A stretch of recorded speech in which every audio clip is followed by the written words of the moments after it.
എനിക്ക് തോന്നുന്നു ഒരുപക്ഷെ ഇന്ത്യയിലെ ഒരു ചാനലിലും ഇതുപോലൊരു സംഭവം നടന്നിട്ടുണ്ടാവില്ല എന്ന് മുതിർന്ന വിധികർത്താവായ MG വരെ വിലയിരുത്തിയ ഒരു ബ്രഹ്മാണ്ഡ പ്രകടനത്തിനാണ് ടോപ്പ് സിംഗർ സീസൺ 5ന്റെ മത്സരവേദി ഇന്ന് സാക്ഷ്യം വഹിച്ചത്.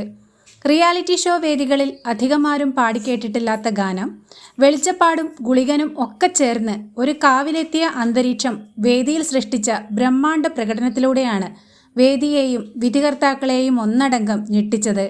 ടോപ്പ് സിംഗറിൻ്റെ ഇതുവരെയുള്ള ഒരു സീസണിലും ഈ പാട്ടും ഇതുപോലൊരു പ്രത്യേകതരം അവതരണവും ഉണ്ടായിട്ടില്ലെന്നാണ് മുതിർന്ന വിധികർത്താവായ MG വരെ അതിശയപൂർവ്വം അഭിപ്രായപ്പെട്ടത്.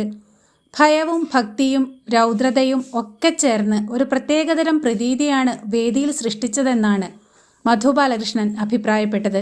ഒരു സിനിമാ ചിത്രീകരണത്തിൻ്റെ പ്രതീതി ഉണ്ടായിരുന്നെന്നാണ് റിമി ടോമി അഭിപ്രായപ്പെട്ടത്.